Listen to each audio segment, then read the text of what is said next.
functioning of the electron transport chain would result in three very important topics on cellular level. One is the actual energy production, the ATP production. And the result of this energy production is going to be the charge of the cell, what we call the membrane potential. The other consequence of the electron transport chain is the redox signaling molecules production. And the third very important and a little bit neglected result of the functioning of the electron transport chain is the CO2 production, the carbon dioxide production. So each molecule of carbon dioxide, what you exhale through your mouth or nose, is coming from the mitochondria, from the well-functioning mitochondria. But let's talk first from the first topic, from the membrane potential. Each healthy cell, as I told you, have a charge, and we can actually measure it, physically measure it. And in case of healthy cell, the value of this membrane potential is about -70 millivolts. But in case of a cell in chronic inflammation, this membrane potential value drops to roughly 40-50 millivolts. And in case of the cell gets into even deeper trouble, and it reaches the -20 millivolt or lower, then the cell transforms into cancer cell. We heard this morning that, for example, the aflatoxin and other mycotoxins are the cause of the cancer. Yes, they are, but through the mechanism that those toxins will shut down the mitochondrial function, and in lack of cellular energy, the cell is transformed into cancer cell. So what comes from this statement? And it at first may sound a little bit weird, because so far everyone wants to kill the cancer cell by all means. But there is another option to get rid of cancer, is to elevate the energy level of the cancer cells. Because if you elevate the membrane potential above 20 millivolt, the cell replication, multiplication will stop. So, low membrane potential below 20 millivolt is a trigger and also a prerequisite of cell division. Even healthy cells, your liver cells, your gut cells, your skin cells, when they complete their natural and healthy cell division, they drop their membrane potential levels. They undergo the cell division, and afterwards they restart mitochondrial function. They raise their energy level, and then they can behave as a differentiated, healthy, good cell. The tragedy of the cancer cells is that after the cell division, they cannot restart mitochondrial function. They cannot raise energy level. They stay trapped into a low energy level, and if they are at a low energy level, the only mechanism the cell can do is cell replication. And the lower the membrane potential, the more aggressive is the cancer. In the literature, you find dozens of evidence. These are mainly from the 70s, when they had a lot of experiments showing that if you change the membrane potential level, you can have an effect of a cell multiplication. And even in a clinical practice,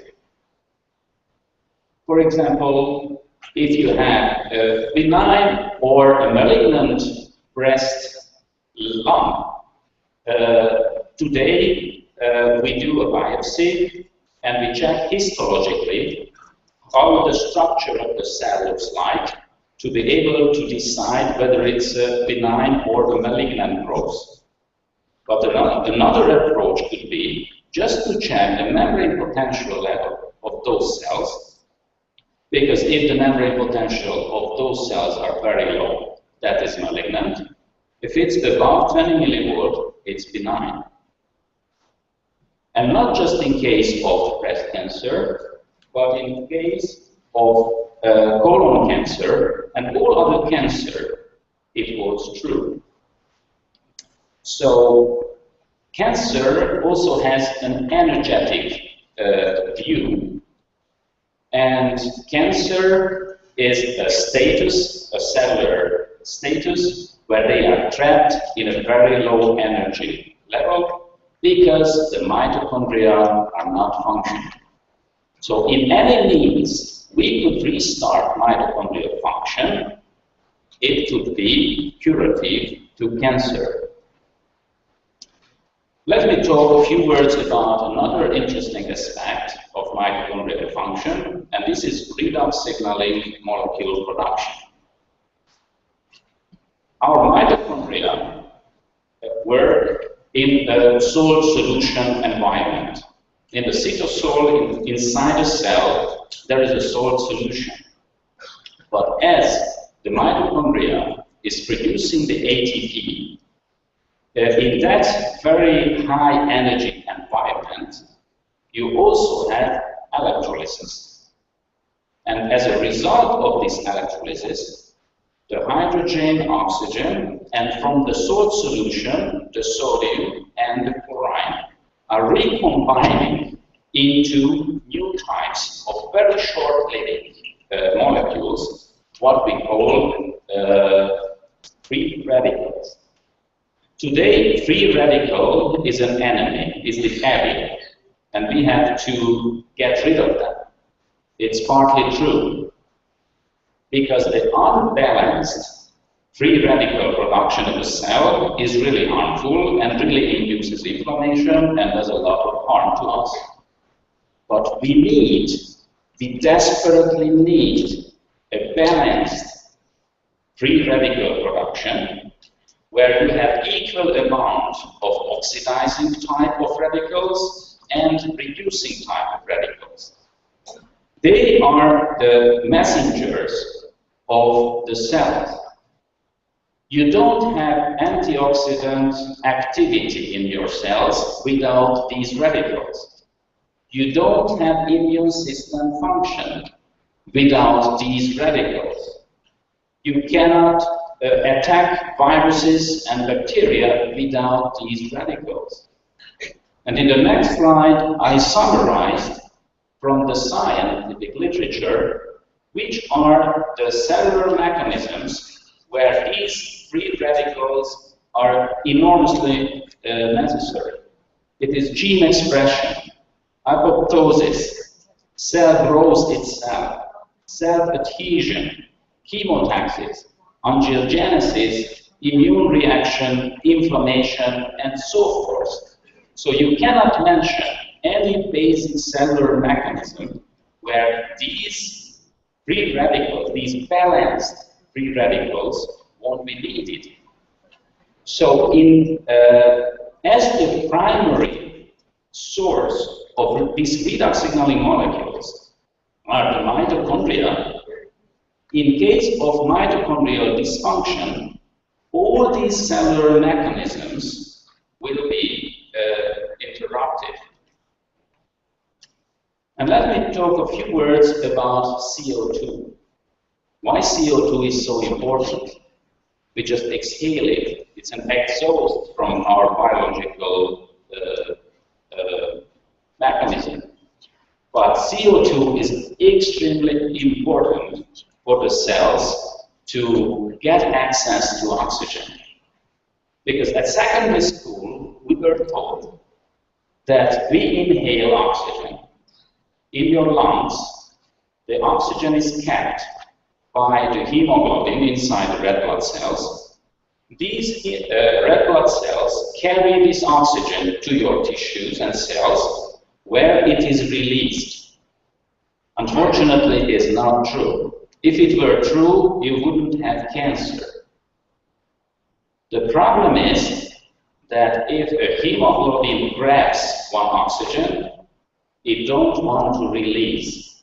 They fall in love, they are grabbing each other, and hemoglobin would never want to release oxygen.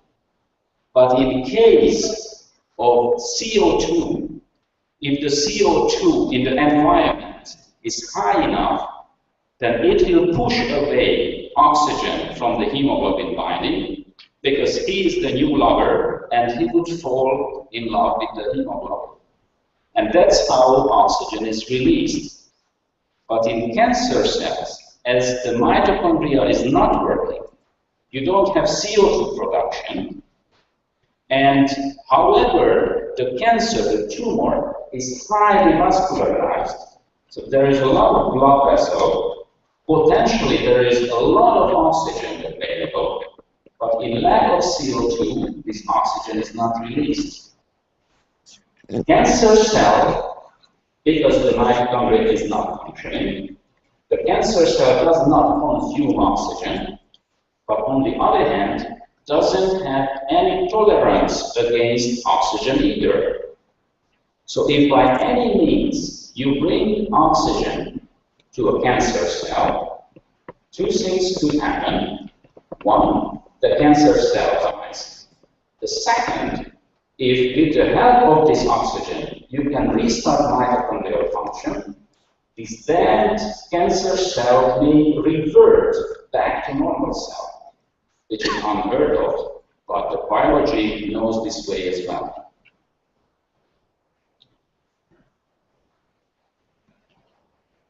So what we know about Cocoon water after 12 years of study, we know that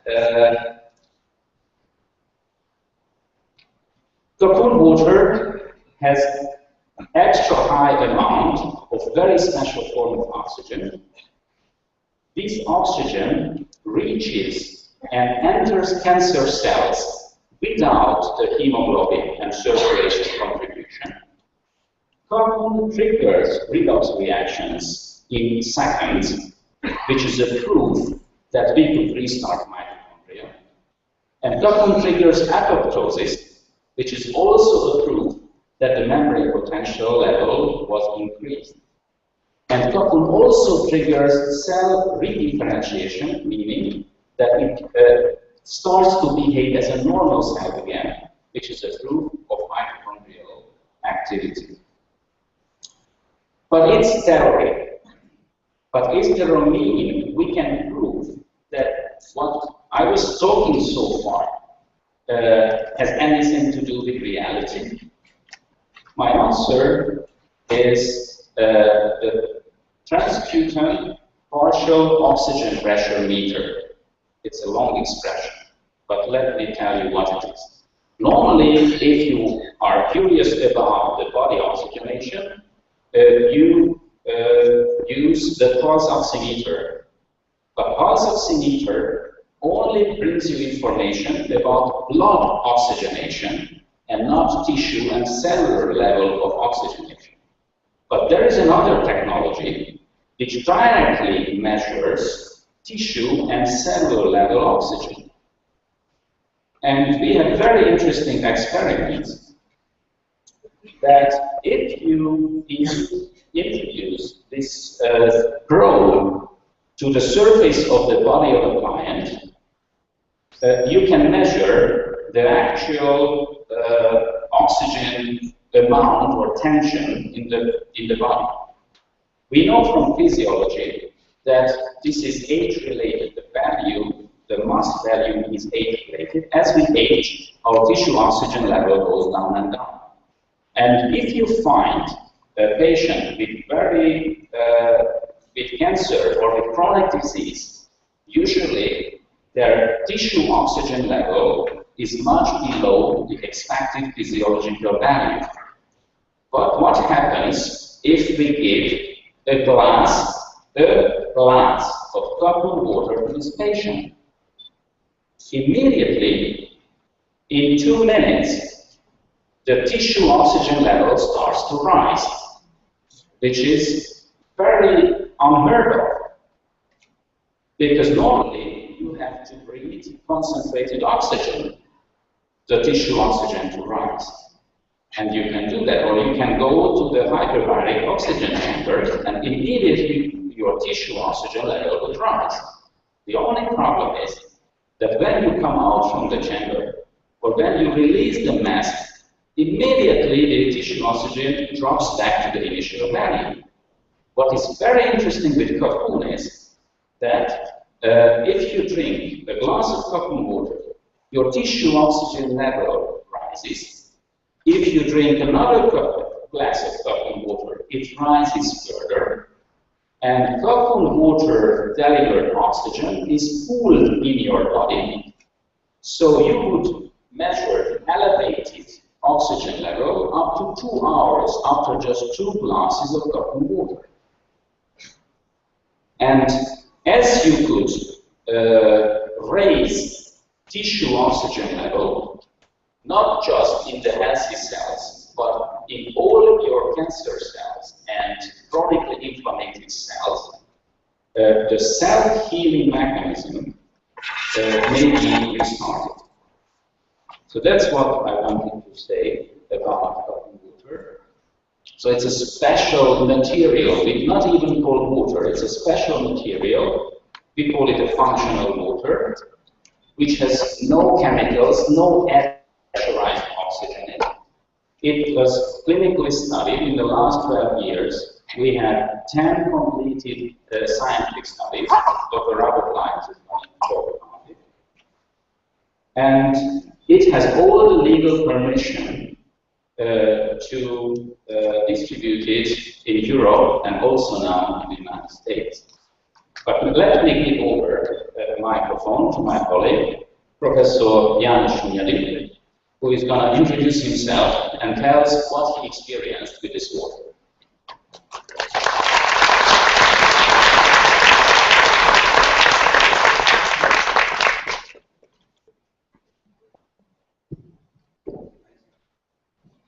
My ladies and gentlemen, for me it is also a great pleasure to be here and to announce, to make a lecture, to deliver a lecture for you. First of all, I would like to introduce myself. I was born in a town called Szeged. That's a small town not far from a small river, and that's the place where Albert Szent-Györgyi was also living. Maybe you know his name. He was discovering the vitamin C, and before the Second World War, he got Nobel Prize for that. He was working in one of these buildings, you know. So he was working in that building. So I was studying medicine in that town, and afterwards I became a dermatologist in another building just beside the river. And afterwards, I was working there for several years, but I got the possibility to go to other countries as well, including the States.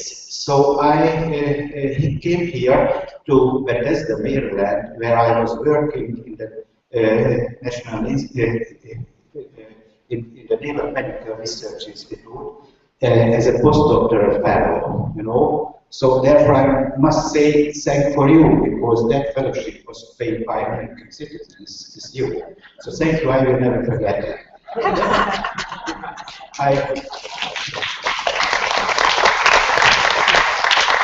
that time, I published a good paper in the cancer research and others as well.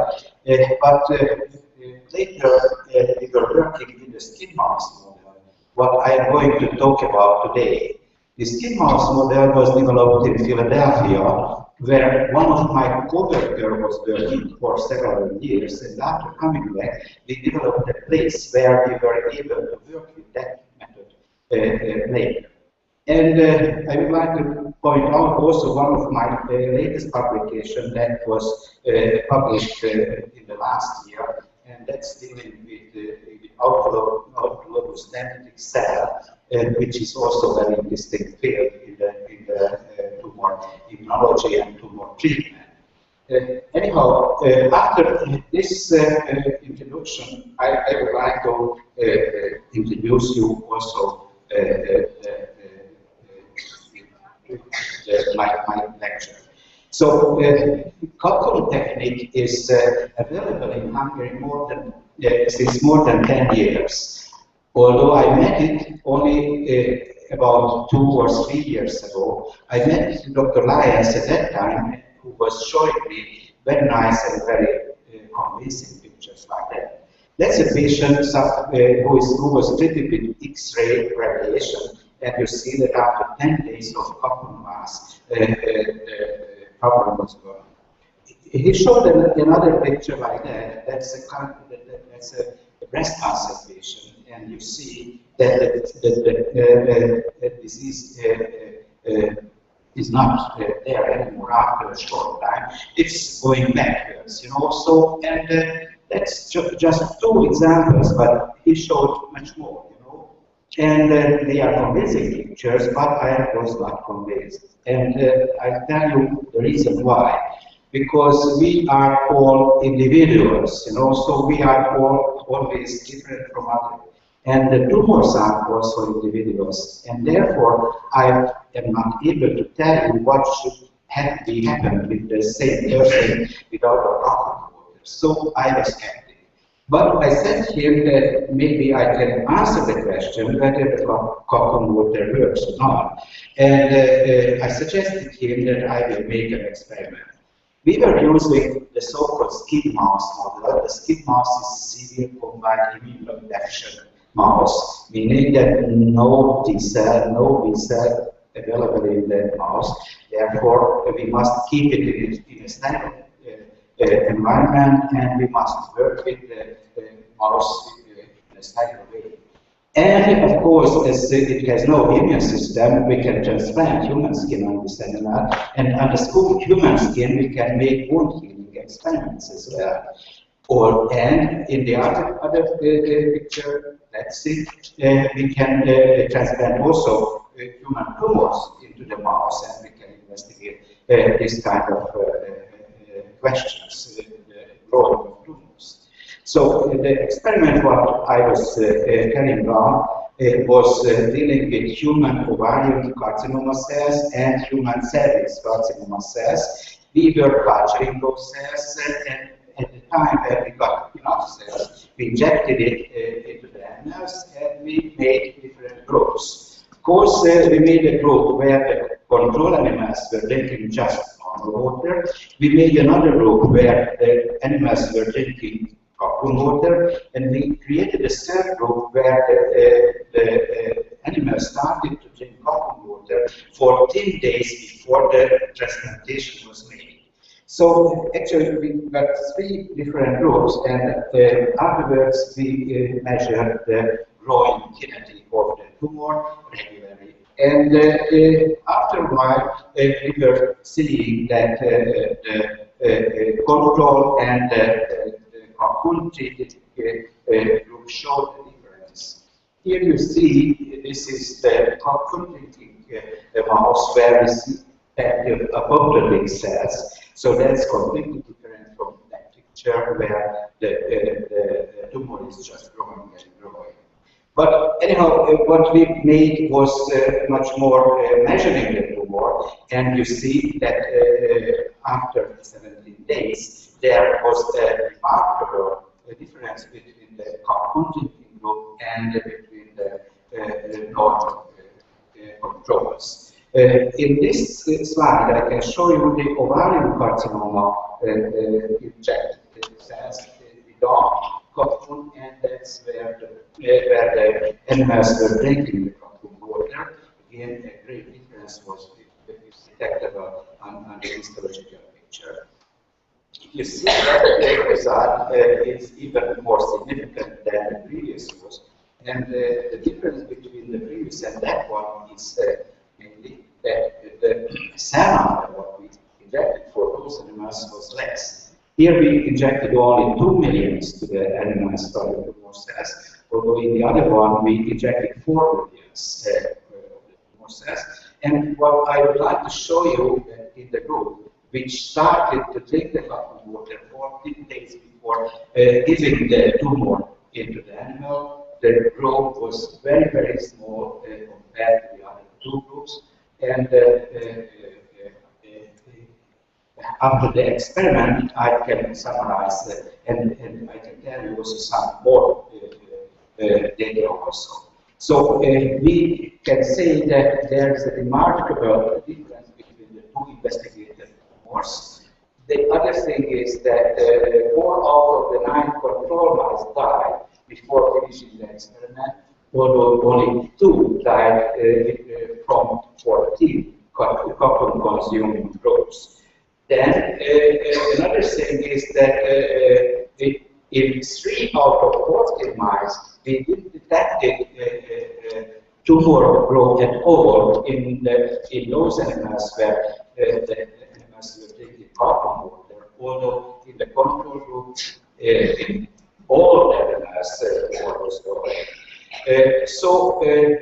And furthermore, we have seen also a tendency of tumor regression at some of the animals, what is also sometimes seen at the patients who are fasting in carbon water.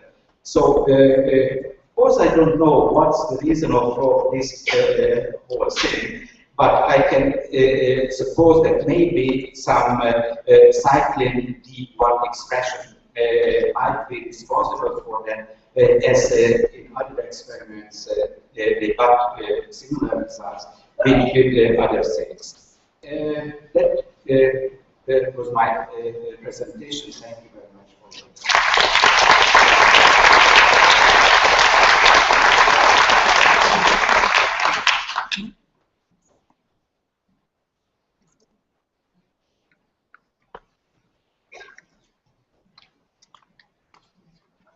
Ladies and gentlemen, thank you very much for having us here in Los Angeles. And we'd like to thank Professor from the Institute of Oncology for the best for having this presentation. And I would like to thank the President of the Cancer Control Society. I have a hard time right now because you can see on my name, doctor and as a CEO of the company. It's very strange, huh? The truth is, 12 years ago, when I gave the name Cocoon, 12 years ago, I did it because I know one day I will stand in front of you. You know what this Cocoon means? Who remember the movie Cocoon? Who saw the movie Cocoon? Put your hand. Okay, I don't need to talk anymore. So for me, that's the easiest to do. Okay, this is the human side of it. And because of my personal tragedy with my family with cancer, it forced me to go and spend a lot of money and time and stop being a physician just because I wanted to find out what is Cocoon are. What I did is I quit everything I do, and 18 hours a day I was searching for answer because my daughter, when she was 19 years old, she had pancreatic cancer. Diagnosed in the United States, so diagnosis was right. It was a papillary neoplasm of the pancreas with a 10 centimeter growth of cellular cyst on the top. And the doctor came out and told me there is no chance. He never sees such a big tumor like that. All he could do is open her up. She was 19 at that time, and closed her in and had the cyst connected to the stomach. Then I said, I've been studying this for 5 years already. I take my daughter and I do the treatment myself. Can you imagine all my colleagues and everybody trying to help me? Everybody.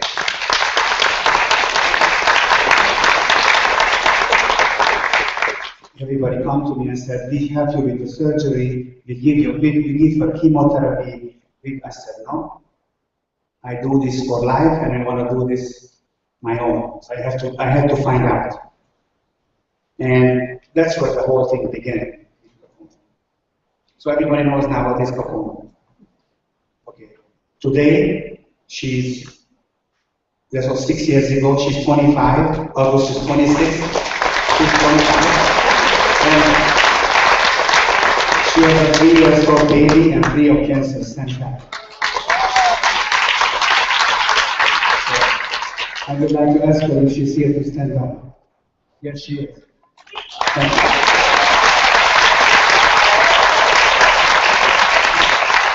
She is my motivation for 24 hours in 18 countries. So let's get into it.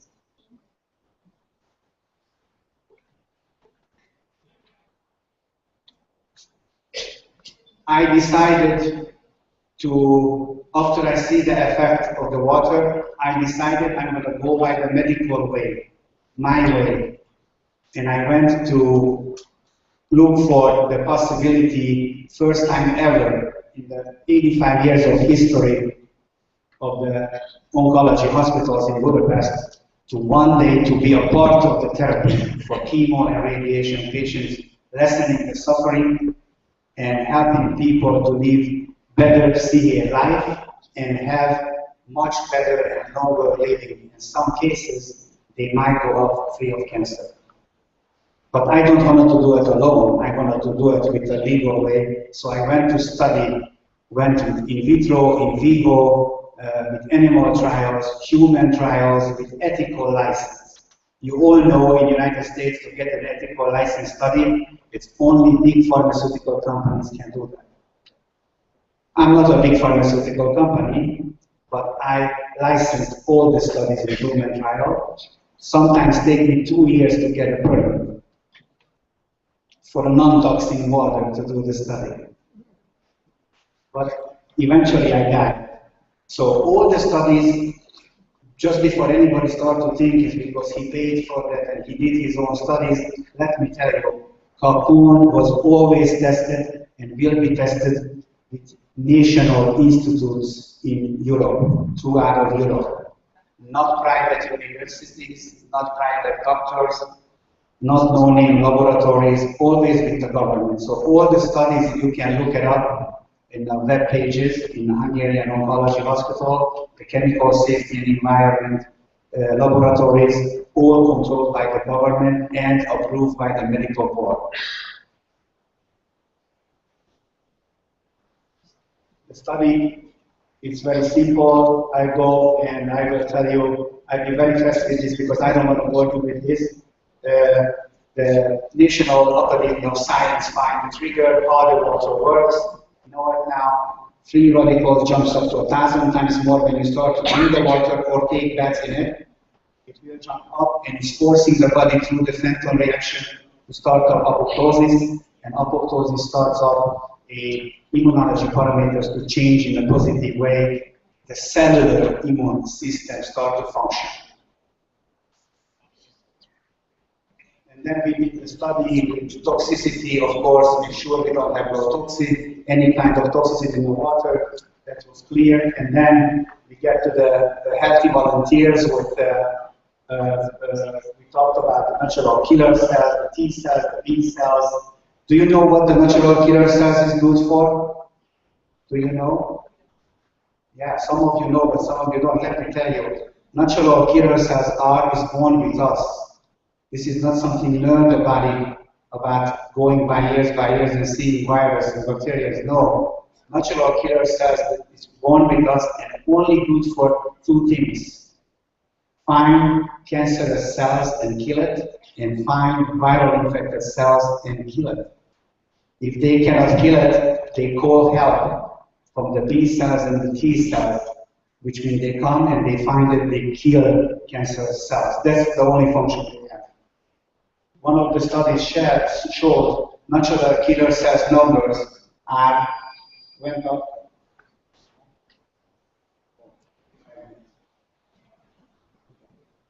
Hello? So the natural killers are very important.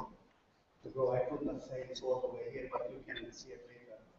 So we check the antioxidant capacity, and then it's found that 72% is better than normal. And then we have another toxicity study with human cells on the liver, and we can see cocoon effect on other studies.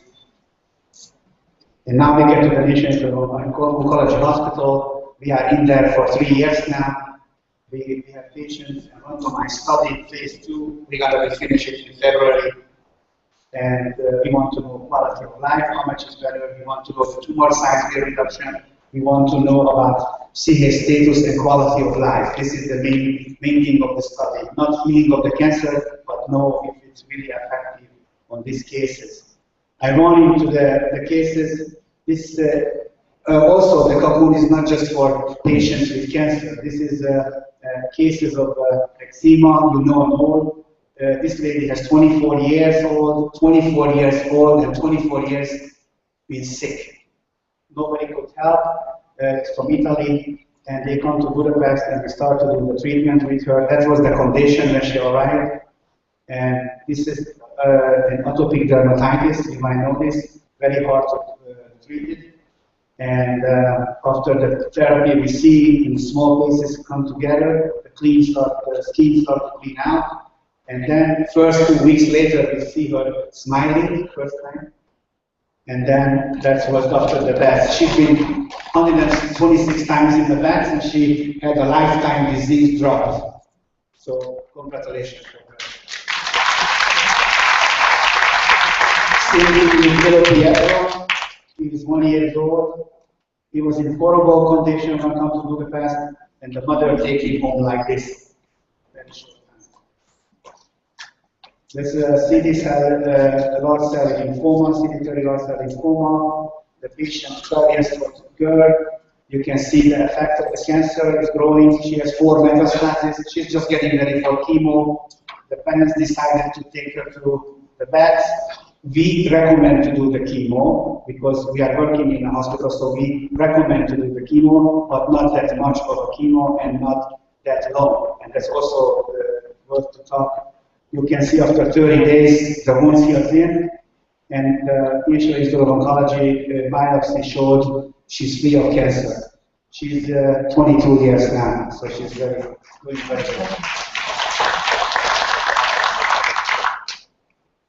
This is the study ongoing right now with melanoma. This patient is stage 4 cancer.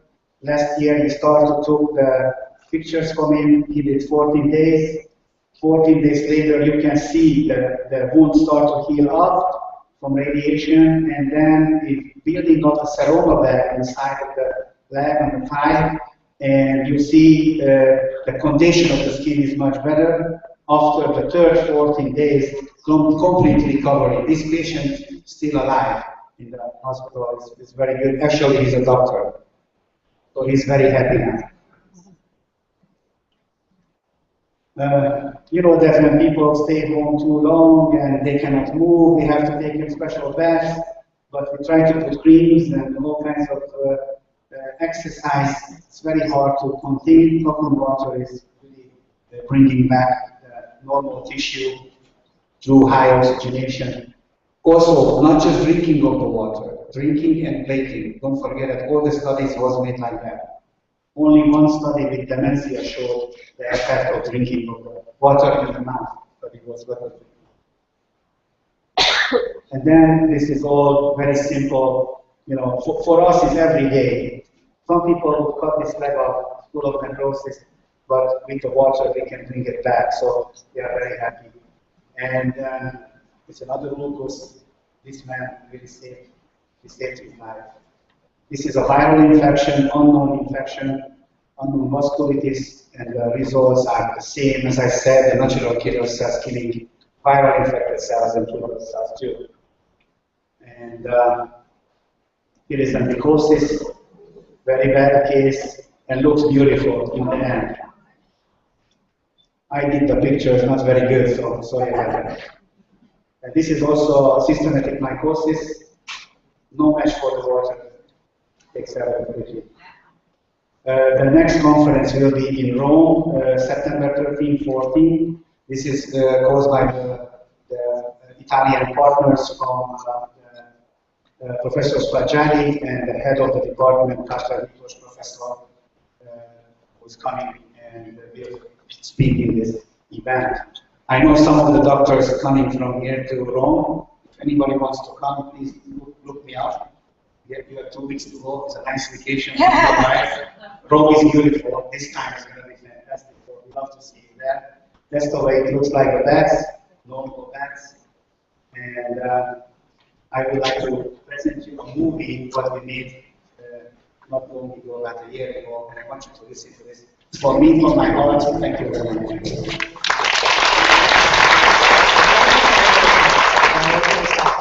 Because while I was in Hungary earlier this year, I found this amazing medical treatment.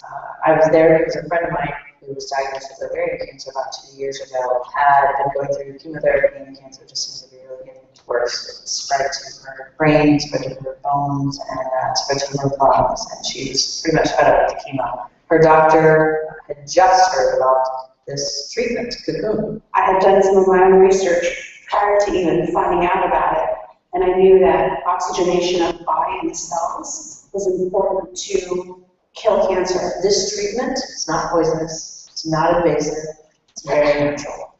You see, this treatment is a bath. The most amazing thing about this treatment is it doesn't need the blood to oxygenate the cells. We are capable to store oxygen in the water 4,000 times more like normal oxygenation process and stay at it. And when you repeat to these 3 weeks, it's slow. If you go into the water, you feel it, it lifts you up. You're swimming on the top like a duck. It's because you can't go out of the water because of the pressure. So when you force yourself to be in it, that water comes around you and put this pressure on the skin. And through the force, it's getting and comes to the cells immediately because of the formation of the oxygen and because of the minus of the hydrogen pulls it in. This highly oxygenated, stable, functional water has been tested for the last 10 years. Along with that have been 10 scientific completed studies. We have trials in vitro, we have trials in vivo, we have trials with animals, and with healthy volunteers. Every study you see is licensed, could be publicated, it will be publicated. It was really significant, this boost to the oxidative breast. And it was really, really interesting because it does boost the cycling of pathogens. And now we can ultimately go to the public, or the medical public, and inform them about what we have found in the last 10 years. Now we have more and more data that if you drink Cocoon or if you time to time come to Cocoon baths, the chance that you would end up in any chronic disease dramatically decreases. And more patients and people would have the option to recover from chronic bad conditions, what until now was almost hopeless. This all is just logical. And there's already 13 centers throughout Europe, so obviously somebody's doing something right and someone believes in it. 8 of them are in Hungary alone, and there's one in the National Institute of Oncology. The Hungarian medical community is embracing this treatment. And by embracing this treatment, they're saying, we want to help understand it. We want to know what else it can treat. I love this method because it is not invasive, you know. Intravenous, my vein has a small many scars, and I ended up having pain whole duration of like 2.5 hours. Going through that for 2 years, I started withdrawing myself, going every day, you know, skip a day, another day, kind of thing. This, you just take a bath 3 times a day, you know, and just relax. Before I came, I needed about 14 hours sleep a day because I felt tired. The cancer stuff was in the body and was pushing me down. Yeah. So now I'm fine with my 6.5, 7 hours I had before when I felt great. My body is reactivated and fighting back. And not only against cancer, it's fighting back against every sickness which is in the body. It's like the old activation of health. With this knee operation, it's like month and month and month of work to really get it back in good shape. I sent an email to my physiotherapist. Hey, do you know what? I'm sleeping on my back. I can stretch my neck. I can bend it. I can walk stairs. I'm not using a cane anymore. And he's like, how did you do that? This is one of the side effects of the natural healing. And of anything that's caused by bacteria, fungus, and viruses. So how many diseases will that cover? We can't do me any harm. We can only do me good. Whether it's going to handle the cancer, I don't know. I really didn't, but I had to try. And I tell you, the first time I sat in that bath, I was just so elated because I thought I found a clean treatment. And I felt well. I felt well. I felt like I had never felt even before the cancer. So when I got the results of the PET scan, the cancer was almost gone in the sternum. It's like almost completely resolved. Cancer gone in the liver completely. 80% reduction of the cancer in the lungs, and 80% reduction of the cancer in the lung and the armpit. So those are like spectacular results, and the oncologist was shaking his head. He was like, I've never seen anything like this. And I said, well, remember, I went to Hungary. Remember, the PET scan result was like, moderate regression. So we know it's kind of conceded, yes, I guess it did. It took me, I don't know if I'm over the shock of it, like, really? Really? Oh my God. For the first time, I thought, I think it will. The treatment is fundamental, meaning the most basic thing with the human body to keep it healthy is its immune system. This is the future. We want to have people know about this water, and we want to have the professionals know about it, the doctors, hospitals, the people who most need it. They've started to treat people with it, so it's very promising. This is going to change the medical field. I look forward to having this thing populate. By the way, I'm the one who should be dead about a month ago. The goal is to reach the people, whether it's inside a hospital or outside a hospital. It's not a key issue. I have a couple of reasons for making this documentary. The first is the memory of my friend Desiree, who lost her battle on June 23rd, 2013. It's because of her that I even know about it. She's the one who launched me on this journey, unknowingly, actually, to both of us. But now it's in my cells, if you will.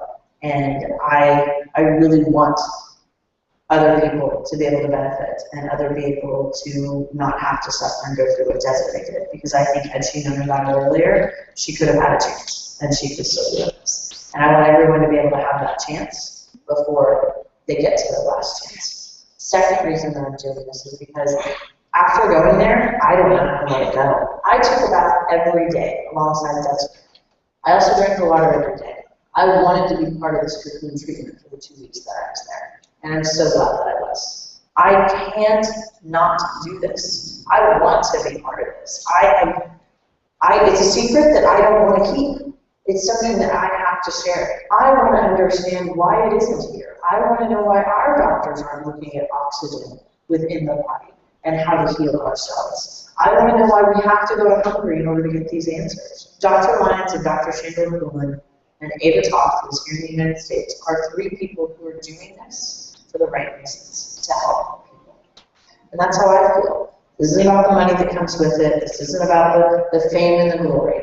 This is something that he discovered, that he has put time, money, and energy into to help people. And that's why I'm doing this. I just want to help people. But it's been an amazing journey, and one that I hope I will be able to help others benefit from. And I just really feel like I hope people embrace this for the solution and the truth that it is to help their lives become better, you know, to live more healthy lives, because that's what we all want, basically. And yeah.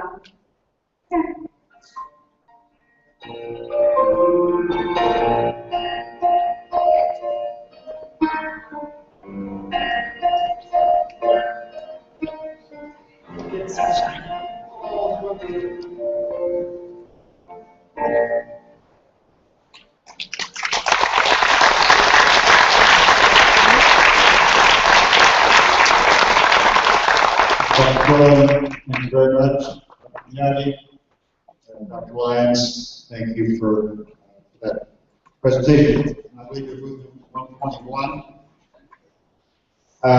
Ladies and gentlemen,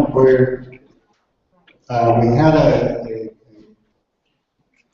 session set aside for Cancer Control Society goals, and we're going to have to kind of skip over most of that right now. However, we do have some of our CCS people who are passing out letters, and as you quietly look at those, then they will explain some of the benefits from the Cancer Control Society. One of which, and the primary one, is that we get to put on programs like this.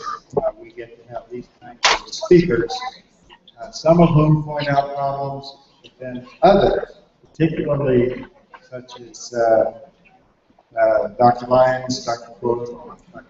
Yadi, solutions to problems. And that's really what we're about. We're about controlling disease process, maintaining health. One of the primary ways, two main ways that people contribute, one is you make out a check or drop in paper. We drop the paper in the bucket so it doesn't make quite as much noise while people are speaking. And any amount is appreciated. On the back of the letters that you're getting, it shows that if you donated a certain level, then there is something that our vendors have offered to give to you. One of which, of course, is a cancer profile. We have some things that are various clinics will offer you a certain amount of credit towards treatment. The other very important way is the last row estimate or bequeath states to the Cancer Control Society. That's one of the primary things that has kept us going over the years, is that people who appreciate our work leave something when they go, so that their good intentions and our work lives on. So as the cancer control people walk up and down, please look at the letter, put things in the bucket. We will be talking about this later.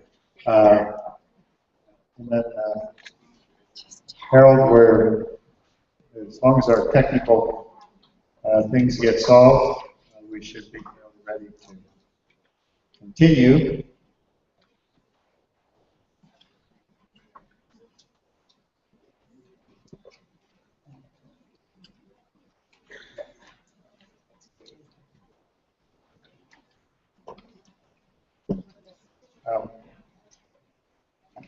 Yes. And then the CCS people, if you will keep just kind of walking up, down, and around with your bucket, people do have things that they would like to drop in there. And again, in the old days, Betty Lee Morales was up here. She would talk about the goals. One of the things that I want to point out is we just had people from Hungary. Yeah. We're going to have more programs from people from different countries. Later in the program, I'm also going to talk about the tremendous benefits and the success of our Cancer Control Society chapter in Japan. that has done so much to get the Cancer Control Society going worldwide.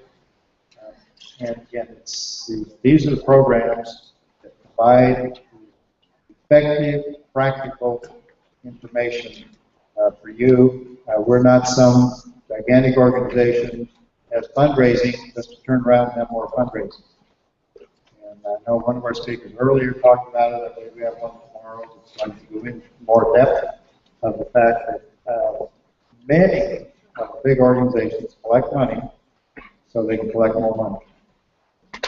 The other thing is that the Cancer Control Society provides real, practical solutions for real life people today, not esoteric, ephemeral research that may or may not provide benefit 10, 15, 20 years from now.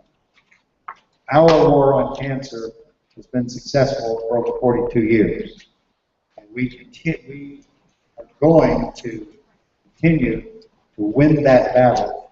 And we can do it with your help. So again, as you put things in the buckets, all of that will go to putting on programs like this. The other thing is that we do exhibit at conventions and medical conferences around the country.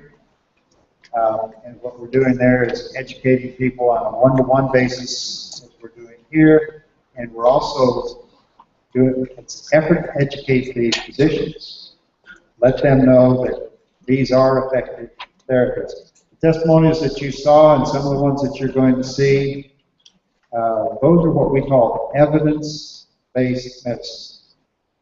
The establishment refers to some of those things as anecdotes. Well, about 10 years ago, the New England Journal of Medicine said anecdotes are valid forms of research. So these anecdotes contribute to evidence-based medicine today, not 10 years, not 29, not 30 years. So if you're, Chuck, could we get you to come up and help us with a couple of these things?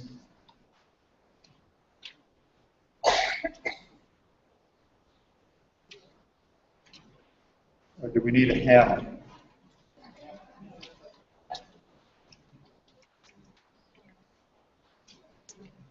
He's setting it up, but I don't want him to rush. Oh.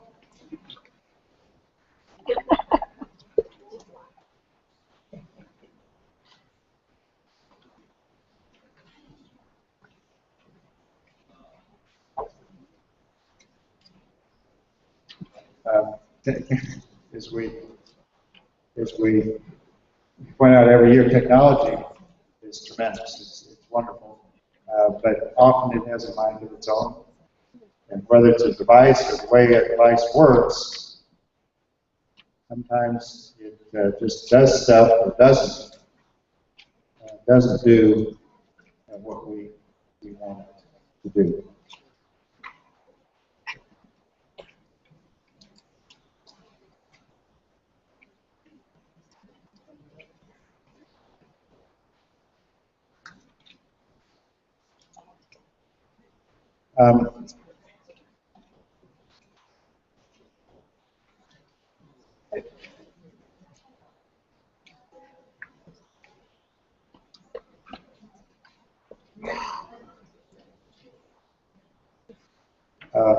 Ladies and gentlemen, we're going to go ahead and introduce the program.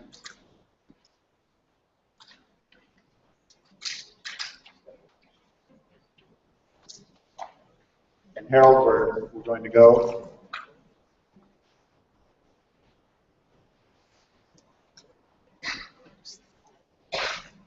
Ladies and gentlemen, we're very happy to have you here at the 42nd Annual Cancer Control Society Convention, Labor Day weekend 2014, Sheraton Universal Hotel, Universal City, California. Our next presentation is really a father and son, doctor team. I've known since senior, first started in alternative medicine in Tijuana, and I'm not going to steal his thunder, but I am going to introduce Carolyn Gross, who is not only one of his longest survivors, but most famous breast cancer patients, and she has quite a story to tell. So Carolyn, let me just turn it over to you. Hopefully they'll get the technical things finished up pretty soon. Thank you very much.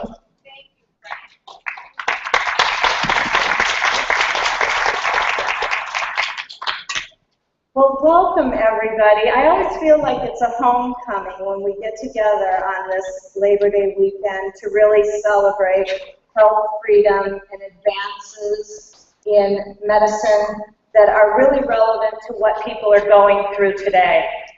And so today's program is going to be about immunotherapy, which you've heard Dr. Rubio, Geronimo Rubio, speak on several years. But this year, we have some exciting news because after about a decade or so of working with stem cells at Rubio Cancer Center, we have just improved our facility with a state-of-the-art lab, and we have now been certified by the country of Mexico as one of 9 hospitals in the country to do stem cell therapies and stem cells, create our own stem cells. So isn't that pretty exciting? Now my visual aid is actually going to show you the certification slide from the government of Mexico, and you see my technology isn't there to help me right now, isn't it? But what's exciting to me this year about immunotherapy is how many of you saw the special edition of Forbes magazine in April that had a cover that said, "Can this man cure cancer?" Did anybody see that special edition of Forbes? What I thought was phenomenally interesting, it was announced last year that immunotherapy was the medical breakthrough of the year. And of course, so many of us that come to this conference are like, come on now, you know, it's been going on forever. But what's fabulous is that now Forbes magazine is showing that the pharmaceutical companies and providers in the States, let alone around the world, are going to be doing research and advancing in these therapies. So isn't that pretty exciting? I mean, that means there's a new player out there when somebody has a cancer diagnosis. When we talk about stem cells, of course, we're talking about regenerative medicine, and both Dr. Geronimo Rubio Jr. will be doing the presentation on stem cells today.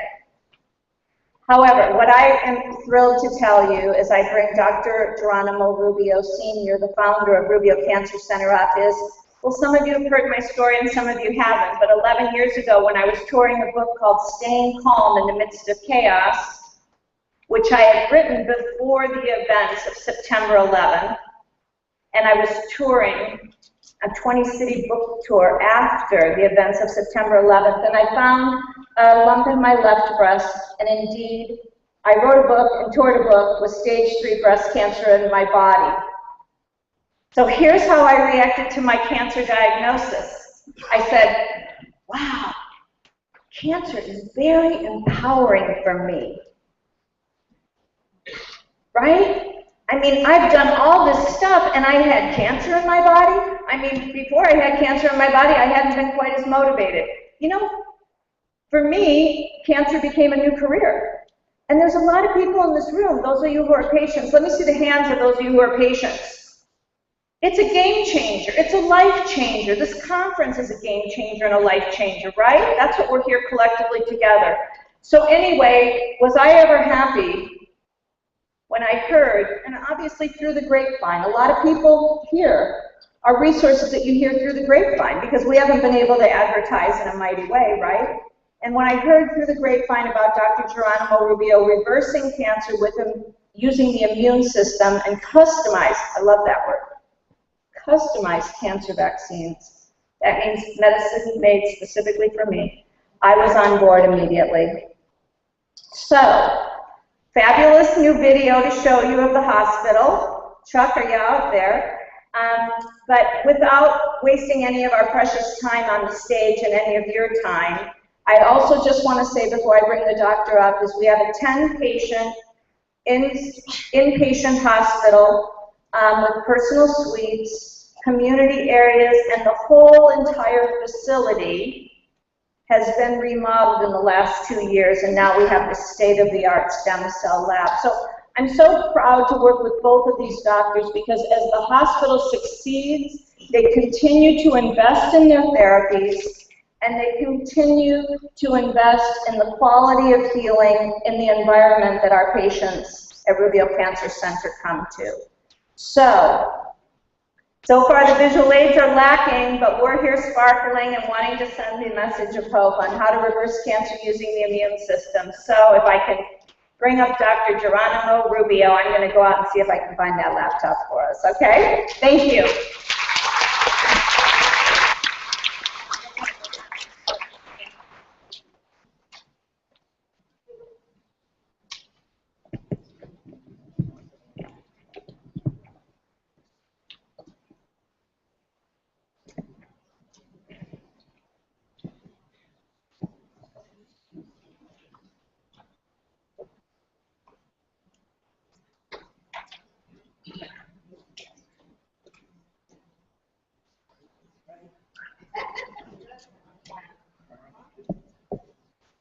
Good afternoon. It's a pleasure to be here. This is my, since 1985. So it's a pleasure to be with me. My son, he became a doctor, and now working with me since 8 years ago. And also very proud because we make a fellowship in Mexico. And this fellowship is international. So we are the only few doctors that has the diploma for do regenerative medicine and stem cells. Approved for COFEPRIS and approved for the Health Department of Mexico. We are very pleased to announce that you can go and get real stem cells. My son will talk to you about how we can use it, in what kind of patients, and how they will respond. Lecture tonight, we are going to speak, about immunotherapy. You will hear almost all day about the immune system. I've been working for 25 years in about immunotherapy, and finally, the medical doctors in Mexico, States, in Europe,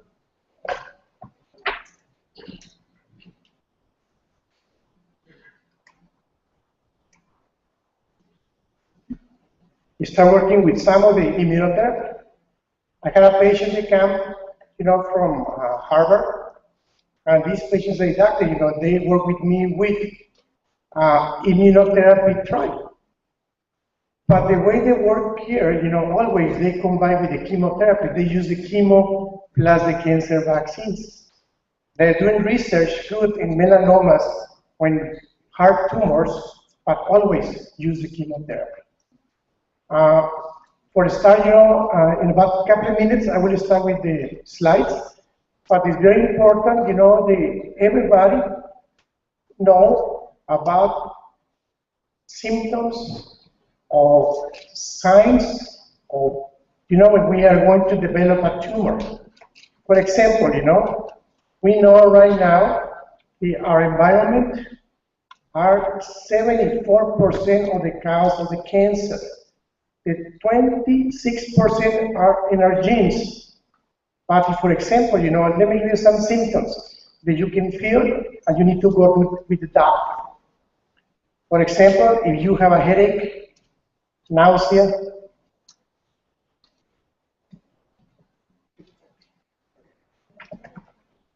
dizziness, vomit, double vision, something is in the brain. You have trouble to breathe, cough, the cough for more than 1 month, fevers, sweats, something wrong is in your lungs. So you gotta go with the doctor. You have bleeding to your nose, bruises, something wrong is in your blood. You have a lump in your neck, under the arm, in the inguinal place, in your breast, you need to go and see a doctor. If you have a bleeding from the rectum, from the urine, something is wrong. You gotta go and see. If you have any pain in the lower back, more of 1 month, you need to see the doctor. So these symptoms, they warning that something is wrong.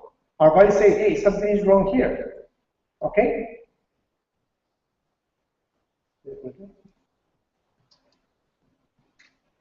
So it's very important, you gotta go with the doctor, but when you go with the doctor, right now, it's very important that you get a second opinion. So, for example,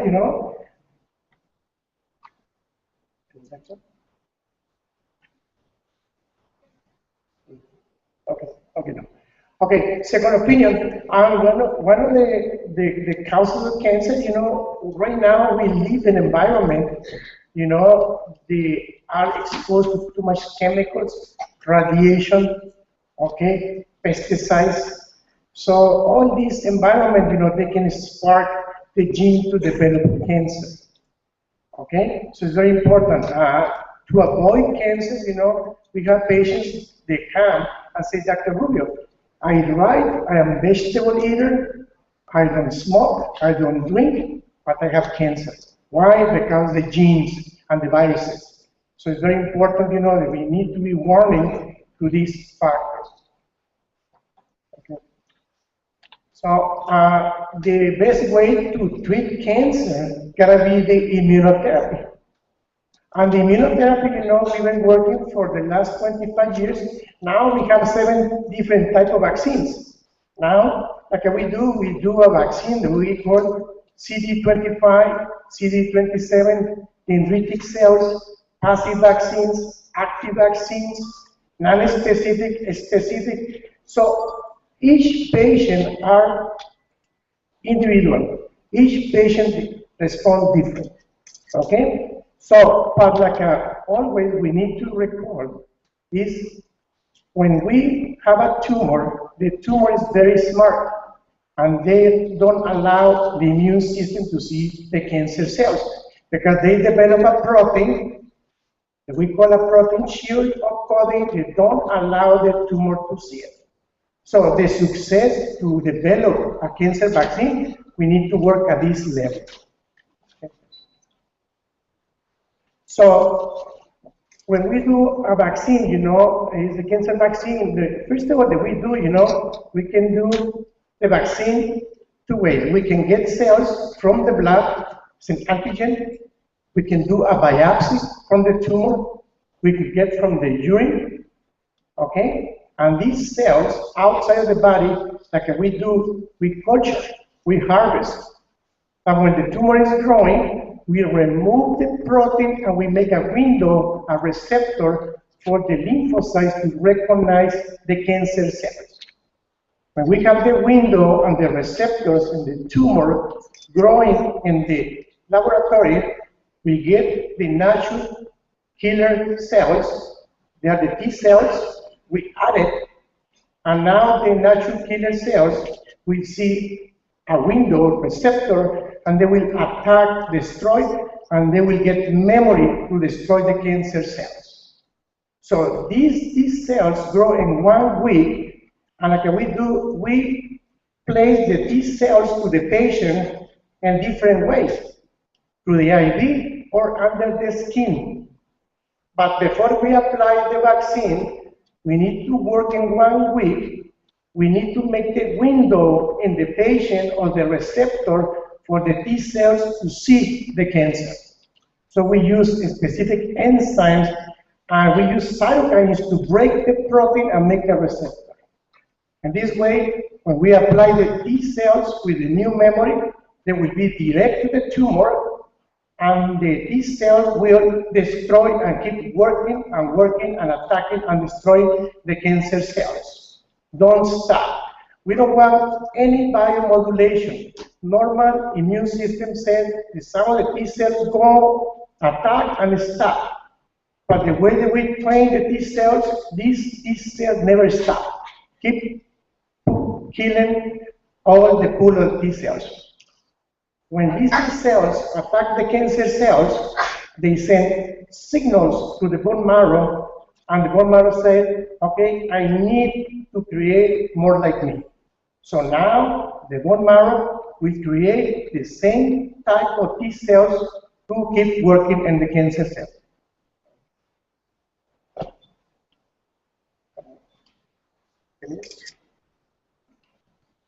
Okay, go there. Okay. So I will show you here, this is a little fast, how we can make the vaccine. Like I explained to you, this is a little melanoma change. So like we did a biopsy. This is the lab. The laboratory that we have right now is level 3. We changed from level 1 to level 3. Means that everything is sterile, so we can grow cells and we can make vaccines. Right now, we can do the stem cells. My son will explain to you that we are going to do from different sources.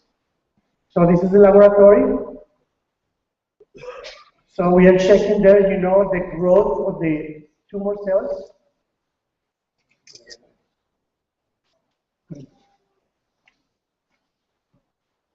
Okay, so we are working there, we check, we have right now, we check the cells, the growing, we incubate the cells, we check 24 hours, 72 hours, and 1 week. And we have the monitor, with the computers, and we can grow from 100,000 cells to billions of these cells. Our body only has 10,000 cells. This is why we have like a 10. Our white cells are 5 to 10,000 by millimeter, but we can increase it to millions and billions of these cells. They go after the cancer cell. I mentioned, part of the therapy, always, the hormones are very important because not only prostate, breast cancer are hormonal dependent. All hormones, lungs, lymphomas, brain, needs the hormones to grow. So we need to use hormonal blockers to stop it. About the diet, I've been working with this type of diet, but now, from the blood type, I've been working with the methylation diet. Methylation means when we eat chemicals, okay, like hormones, our DNA get loaded, and they start the oncogene suppressors. And this is why cancer can grow. But if we remove all the chemicals, all the methylation, the DNA came back again and produce the oncogene suppressors. This is my new diet. It's a methylation diet. The detox is very important because okay, like I will bring right now, because a short time, I will present my son. My son, is working with me since 8 years. He has a diploma. Let me do this for my son. This therapy, the plasmapheresis, is a new technique that we use. When we use chemotherapy, when we use radiation, after 5 days when the tumor dies, we do the plasmapheresis to remove all the dead tumor out. It's like a dialysis, but in this we only collect the plasma and the dead protein, and we cleanse the blood and we remove proteins and tumor out. Millions. So the patients respond excellent. So now my son is going to be aboard. He's a diplomate in hematology, in regenerative medicine, and stem cells. Thank you very much.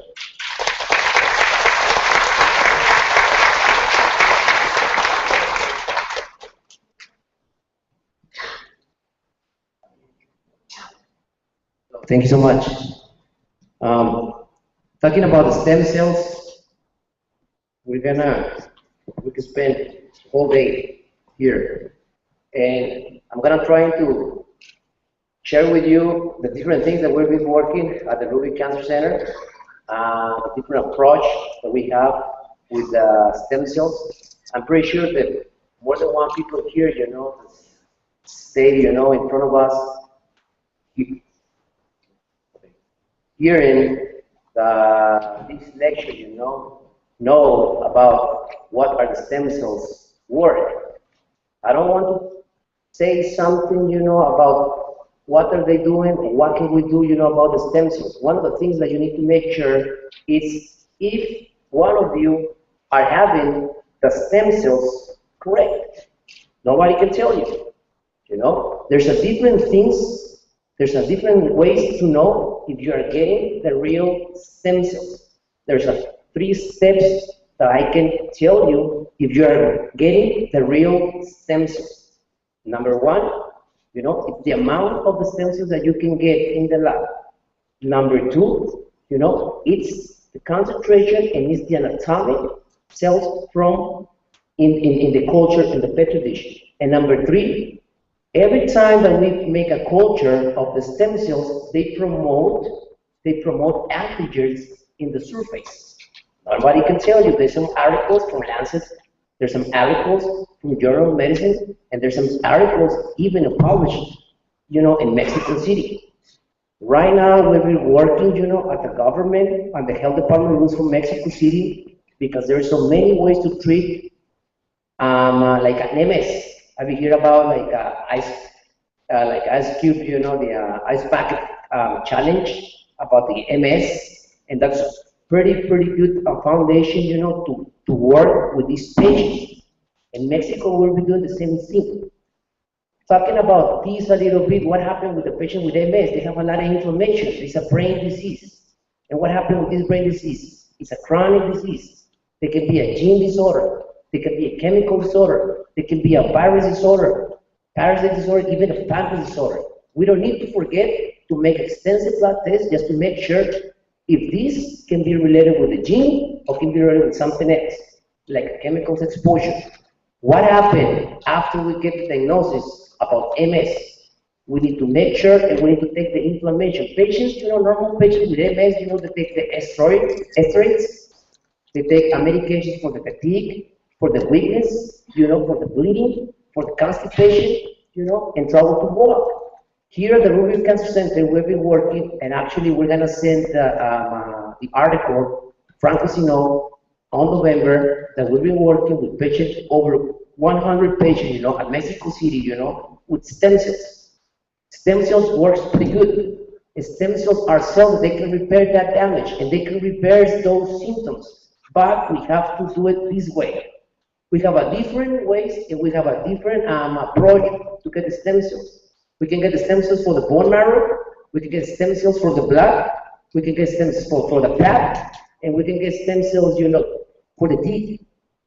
So we need to be very careful with this patient. When you have an MS, you have a lot of inflammation. That's why patients take steroids, and they take a lot of anti-inflammatory.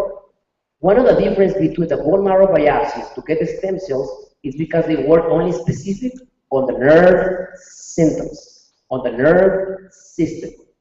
Taking a bone marrow biopsy, or a fat biopsy, they work specific on the inflammation. That's the inflammation.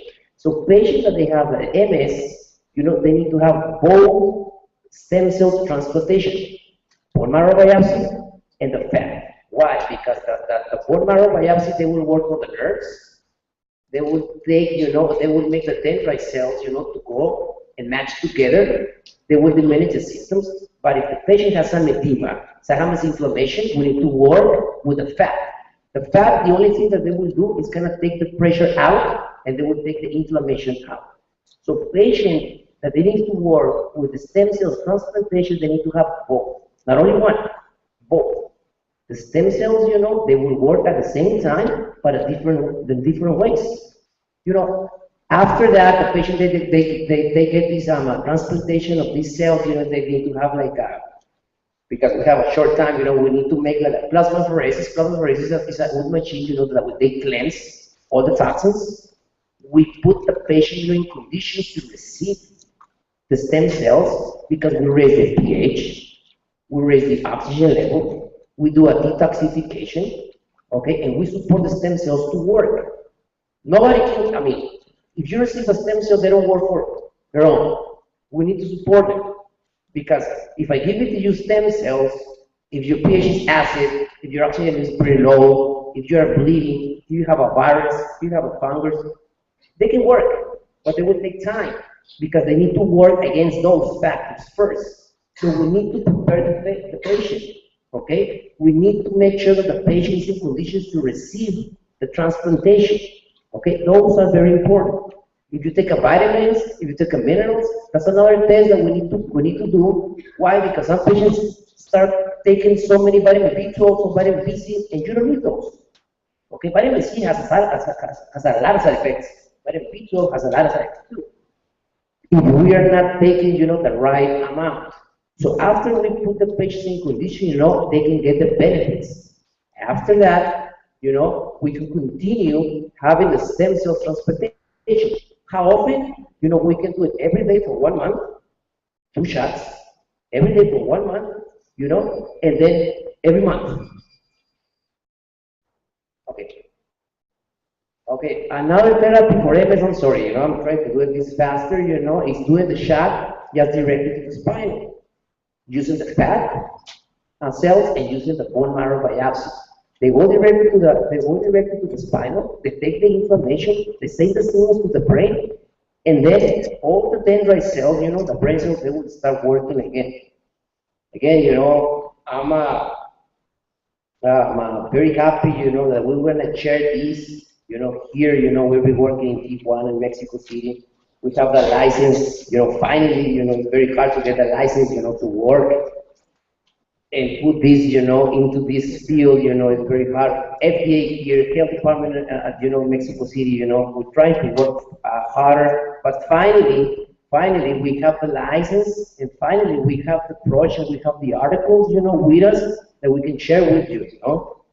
And I'm gonna tell you this, you know, these years, you know, it's coming, the FDA, they will know that finally we're trying to do something for our patients, not for us.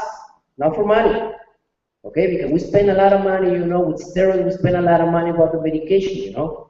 There is something, there is a hope, okay? If everybody, you know, that we can work together, you know, we can go to the point, you know, to have a lot of success in this kind of treatment, you know, weird treatment. And you know, I'm a little short of time, but this is one of the first time, you know, that we're gonna present to you. There's a stem cell from the fat. Okay, so you can see these little lines. Those are the cells, you know, alive, you know, from the patient that they have a Parkinson's disease. Okay, and this is only one picture, you know. We can see many cells, you know. There is some nucleus too, you know. And those cells, we take it from the petri dish and we give it to the patient, just in the spinal or inside to the IV. I don't have too much time, sir. If you have any other questions, you know, we're gonna put. Okay, thank you. Thank you so much.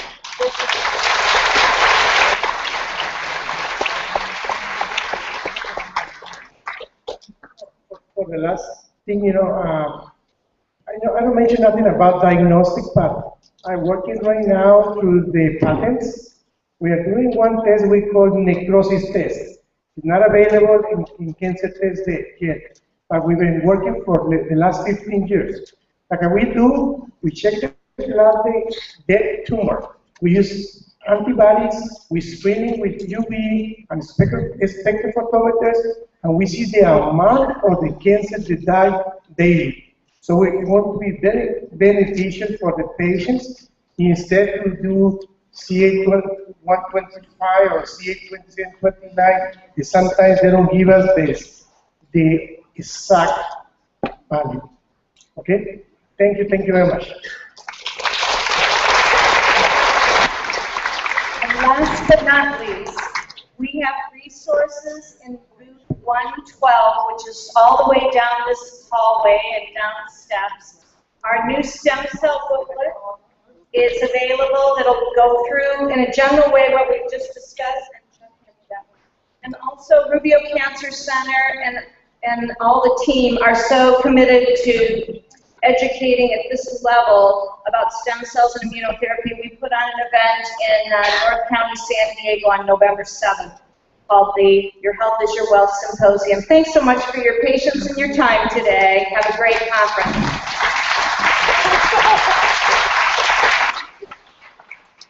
Carolyn and Drs. Rubio, thank you very much for being here for the presentation. And next speakers here. We'll move along.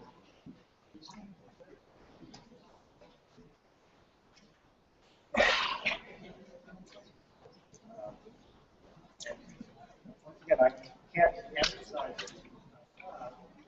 how important it is to have these DVDs, to take them home, to share them with other family, friends, so that you can, other people can benefit. You can spread the word because it's so vitally important. And if you don't do it, it's not going to get done. And we need to get this information out to more people. It's ongoing, and again, we'll jump back in here in about a minute and give the people time to change over the equipment. So, and again, as I mentioned, if you buy the complete sets, it certainly is more efficient. Price break, I forget exactly where it is, but it's somewhere. Obviously, you might as well go ahead and buy them all rather than just some of the important ones, because they're all important. And when I go through it, I look and I see, well, maybe this one, I'm not going to see it as often, but it's still important. Every one of them has something to contribute to this conference. And that's why we encourage you, both the DVDs and CDs. We don't encourage you to watch the DVDs on the dash cam of your car, your vehicle. If you want to play them for your family in the back seat, that's fine. But for you, when you're driving, go ahead and put the CDs in, because we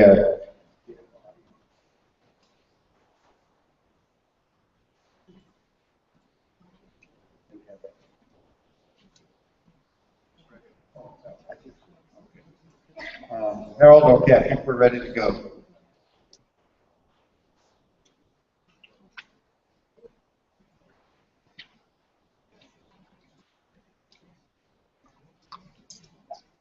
Ladies and gentlemen, we're very happy to have you here at the 42nd Annual Cancer Control Society Convention, Labor Day weekend 2014 at the Sheraton Universal Hotel, Universal City, California.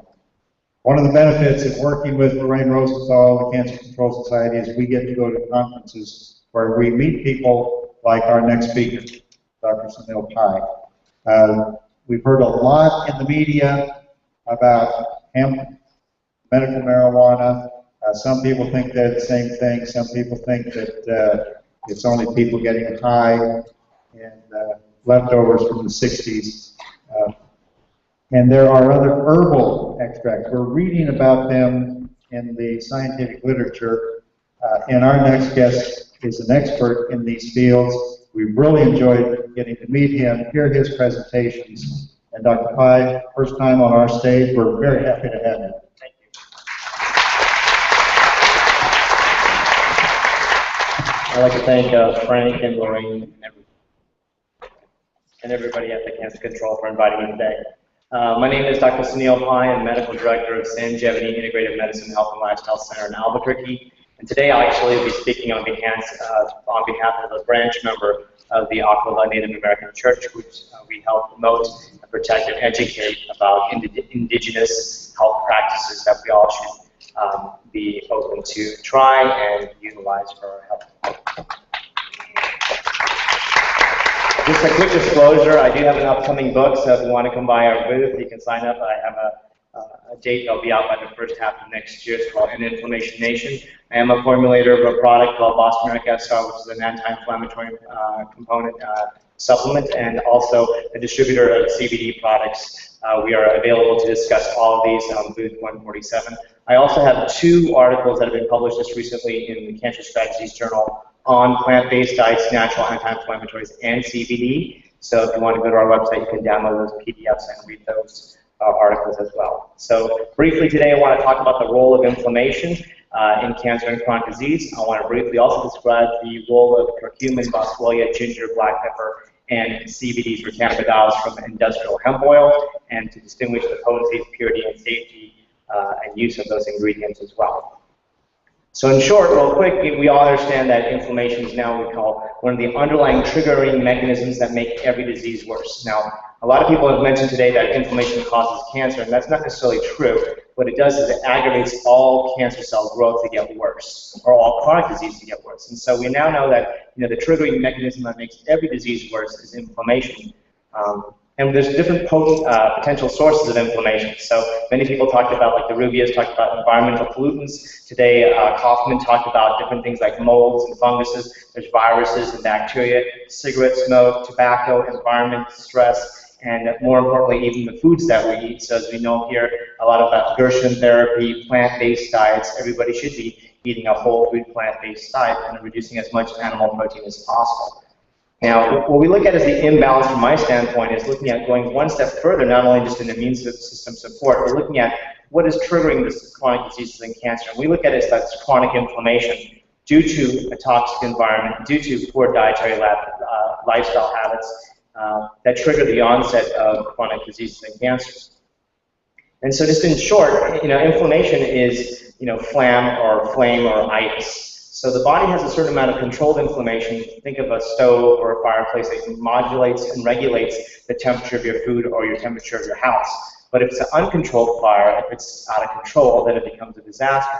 So the same thing occurs in chronic diseases. So a normal knee, for example, when we have our inflammation in the joint, we call it arthritis. Heart disease right now, we say that endothelial lining cells are inflamed. Over a period of time, certain types of cholesterol, proteins, and plaques start to build up over time.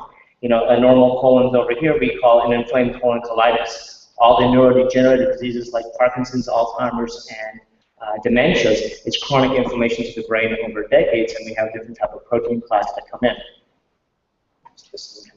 Okay, so we now have over 200 itises that are now, sorry, this slide didn't come out, but anywhere that has itis, so think of arthritis, colitis, gastritis, esophagitis, conjunctivitis, rhinitis, bronchitis, tendinitis, dermatitis. We have all these itises, and we've treated those things individually, separately, in each different type of practice in medicine. We need to look at what's triggering the inflammation in general in the individual. So, for example, chronic inflammation is also a pathway that leads to cancer. So it doesn't cause the cancer, but say someone has ulcerative colitis, 43% of those patients over 25 to 30 years will get colorectal cancer. So we really want to start looking at not only this acute treatment of reducing inflammation, but chronic long-term effects. And so there's certain inflammatory switches, and one of them I want to introduce to you today is called NF-kappa beta, which is one of the major inflammatory immunological switches in the body. And by preventing this NF-kappa beta activation, we can reverse the onset of chronic disease and cancer, as well as other inflammatory enzymes like COX and LOX enzymes. So I'm going really fast, and anybody who wants to have the slides, they can come by my booth and we will email them a PDF. And for any physicians or healthcare providers, I have an extended version which we give for CME conferences that have 200 slides and references for each, also available. So NF-kappa beta regulates a variety of cytokines, proteins, adhesion molecules, all the different things that turn on DNA and genes to turn on and off. And it has been linked now in almost every single major chronic disease. And more importantly, in this conference, it's been linked to almost every single type of cancer growth. So when we look at certain things in inflammation and networking of cancer, we have something called tumor necrosis factor that goes to NF-kappa beta, and NF-kappa beta then stimulates osteoporosis, it stimulates how cancer cells grow, it stimulates their blood supply, it stimulates the progression and worsening of disease, and even how chemotherapies become resistant. And the role of inflammation is that this NF-kappa beta can go through the progression of the entire lifestyle. So, most cancer cells are anywhere between 10 and 30 years of growth. So even though we see it here, it's usually about 10 years even prior that cell started to become differentiated. And the NF-kappa beta plays a role with certain enzymes and proteins and transcription factors along the way. So one of the difficult things that we have in terms of treatment of cancers is that chemotherapy and radiation now, it's actually data that's coming out of MD Anderson, shows that it actually increases NF-kappa beta. So what does that mean is that when we all know that someone has chemo or radiation therapy treatments, we're actually increasing the inflammatory triggers and inflammatory markers, and this is thus why we see a high 5-year recurrence rate in most people who get conventional oncological therapy. So we might have an immediate benefit if they survive the toxic side effects, but we also have more of a recurrence rate, which is, to me, not acceptable. We do have some NIB and NAB drugs that are coming out pharmacologically. The problem is they also have black box warnings in which they actually can cause cancer, which is a common side effect when you take these drugs, and also they have other toxic side effects.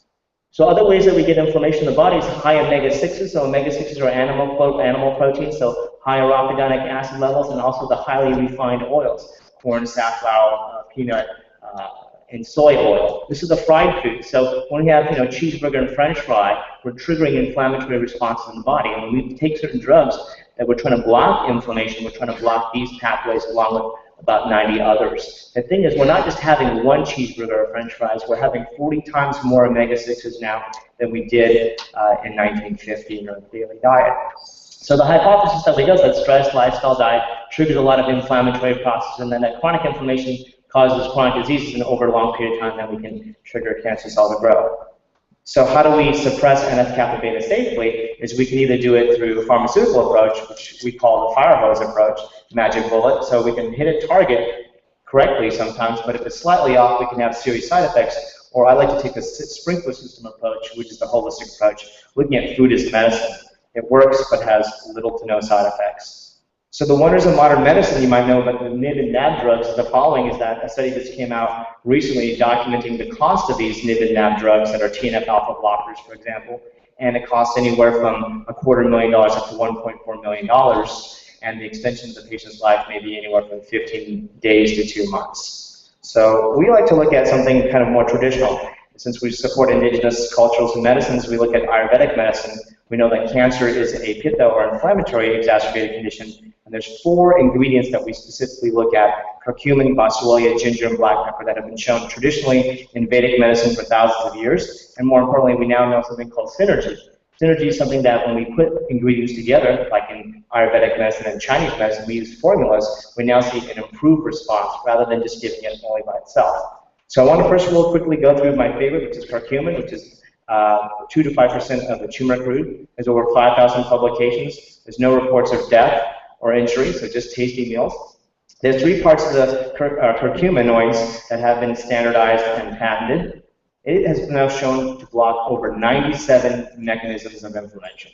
So it's an NF-kappa beta blocker, but also COX-2, 5-log, C-reactive protein, TNF-alpha, and a variety of other 96 other mechanisms. It upregulates and downregulates as appropriate.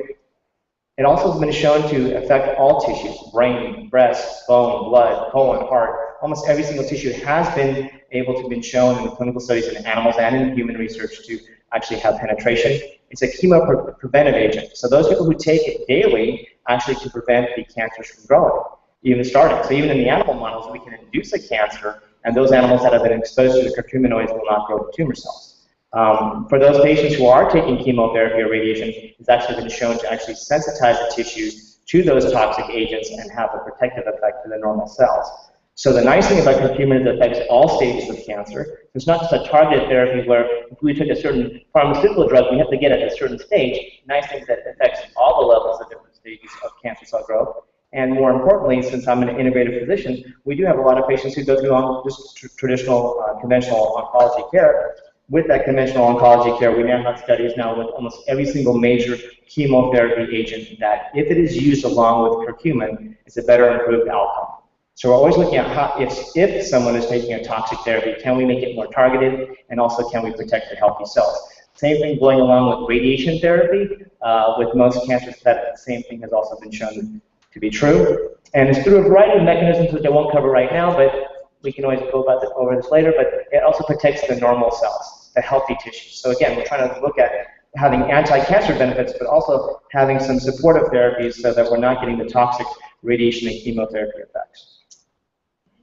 Finally, what we're looking at is the nice thing about curcumin, and also with most natural therapies, is that it upregulates and downregulates where it needs to. So it's not just suppression only. What I mean by this is that it turns on certain genes. So our P53, our NRF2, our J and K, those are upregulated. They turn on, so our body needs to say, we need to do our normal function of fighting cancer cells or fighting chronic degenerative diseases. But it also suppresses and turns off other genes that we need to turn off.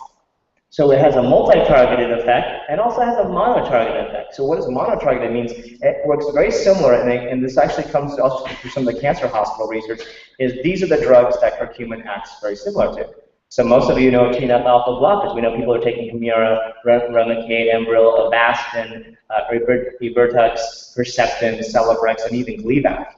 So we have now data that will show that it blocks the same pathways without the side effects. And in fact, curcumin has been shown to be an oral bioavailable TNF-alpha blocker, meaning you can take it orally and it blocks just a little bit of 150 milligrams twice a day. It's been shown in human studies to decrease TNF-alpha blocker, which is apparent again to the NF-kappa beta. Even just recently, a study came out on cooking. You know, we use this in our curry all the time in India, in many cultures, Thai food as well. And cooking it now creates a curcuminoid compound that's been shown to be effective in melanoma patients, one of the strongest anti-melanoma compounds that we can find. So which curcumin is best? Organic, well-crafted only. Do not take regular turmeric powder unless it's organic. It's a heavily sprayed root crop. It's coming from India, China, and Thailand. 60 to 80% of all turmeric products from 2009 to 2012 has been contaminated with lead. It usually comes in the containers coming from China and India. So you have to be careful that it is tested for heavy metals. If you take it as a food, organic, 1 to 2 teaspoons daily. If it's a supplement, 1 to 3 grams daily in divided doses. The most recognized, the most studied clinically is curcumin C3 complex. It's got 65 human clinical studies on that, and that's the one that I always recommend in my products. Now you'll hear newer delivery systems. I have a lot of people come out saying I'm taking something that's 29 to 69 times more absorbable. It has a soy protein, a phospholipid protein, a nanoparticle to my new improved curcuminoids. And now I'll be coming out in my book, we'll be debunking most of that science, because we're measuring metabolites, and those metabolites now in the clinical studies in animals and in human patients show that they have no anti-inflammatory effects. So people are getting less curcuminoids in other products, claiming higher absorption, but not showing any more improvement of efficacy. Frankincense is my second most favorite thing. Frankincense, think of frankincense, myrrh, and gold, right? The gift of the Magi. And in fact, myrrh is Google, which is an Ayurvedic herb, and gold now is being referenced as turmeric because it was the golden spice, treated more heavily than gold at that time. It's an anti-inflammatory, blocks NF-kappa beta, 5 blocks, VEGF, a variety of other cancer and transcription markers, and also has been studied in most body tissues that are susceptible to cancer. Which is best? Organic, wild-crafted only. It's coming from a gum or resin of a tree, so you have to make sure that they're not using any of the heavy solvents. There's 3 parts of the Boswellia that we use, one called boswellic acids, one called AKBBA, and a newer form fraction is called polysaccharide. And I have the percentages here. If someone's taking a Boswellia product, it should be standardized, always. We like something called the PS fraction. The PS fraction now has a 20-minute onset of action from the intake, and has we have it in a form that gives an 8-hour sustained release. 200 milligrams twice a day if you're using the newer form. Ginger, as we all know, is an important food. There's 1,800 publications on ginger. But it's not just for nausea. It's actually for anti-cancer and anti-inflammatory. So NF-kappa beta, COX, LOX enzymes as well. It's been studied in most of those tissues, bone, breast, muscle, and stomach. It also has been shown to have chemo and protective radiation, radioprotective effects. So those patients who are undergoing chemotherapy or radiation, ginger tea, eating ginger in their diet, a very highly recommended thing, as well as taking it as a dietary supplement. Again, since the root crop, always only organic. I can't stress that enough. And most of the products that we look at is after 9/11, all the supplement products are now irradiated. So a lot of people say, oh, I buy turmeric, it's really inexpensive. The turmeric Boswellia product off the internet for $3.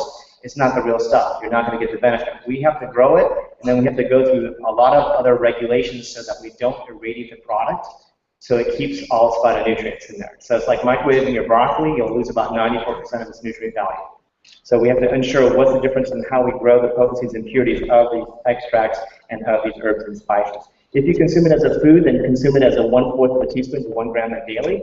I recommend everybody eating that daily, if possible. If you have a ginger product and it's not standardized for gingerols, then I would just eat the food. It's not worth it. So people say, I'm taking ginger powder extract. Eat the food. If you do take a gingerol product, then it should be standardized between 2 and 20%. The higher the percentage, the better. Black pepper, finally black pepper, everybody's eating black pepper probably for lunch today on their food. There's over 50 publications now on black pepper. Interesting thing is it's an anti-inflammatory. Again, magic NF-kappa beta blocker, COX-2 inhibitor. It's an antioxidant and also has anti-cancer benefits. Breast, colon, and prostate has been studied in. And more importantly, everybody probably is well aware of something called BioClean. This is the standardized packaged form of the piperine in the pepper. But it improves the absorption 30 to 60% of whatever you take. And that's why traditionally in Chinese medicine and Ayurvedic medicine, we always use black pepper in our formula, not only for the direct benefits, but for the enhanced benefits as absorption.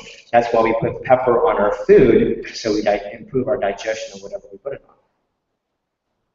Now the arachidonic acid pathway, which I showed you earlier with the omega-6s from our diet, for example, and the oils, the curcumin, the boswellia, the ginger, and the black pepper, block the two main pathways along with NF-kappa beta and 97 other mechanisms of inflammation. I do have something that we've worked on for 6 years. We have about 3,500 patients in our clinic that are taking something called Bosmeric. We use the clinical patented ingredients at the clinical doses. It's in a bilayered sustained release formulation. So again, 20 minutes onset of action, 8 hours sustained release. We have more information at booth 147. Now, lastly, what a lot of people came to listen to real quickly is something about CBD or cannabidiols. There's 2 documentary films I recommend everybody to watch. Is on CNN or YouTube. One is by, they're both by Sanjay Gupta, the medical correspondent, another Indian guy. It's called Weed and Weed 2. And it's a really nice film so you all can see, just in general, what is CBDs. Now, we all think of medical marijuana, California, Oregon, Colorado and Oregon are the 2 states now that is legal, but we're understanding that the THC is the high component. That's the part that is the psychogenic component. That's the part that I really don't care about. Okay, I don't want my patients to be high.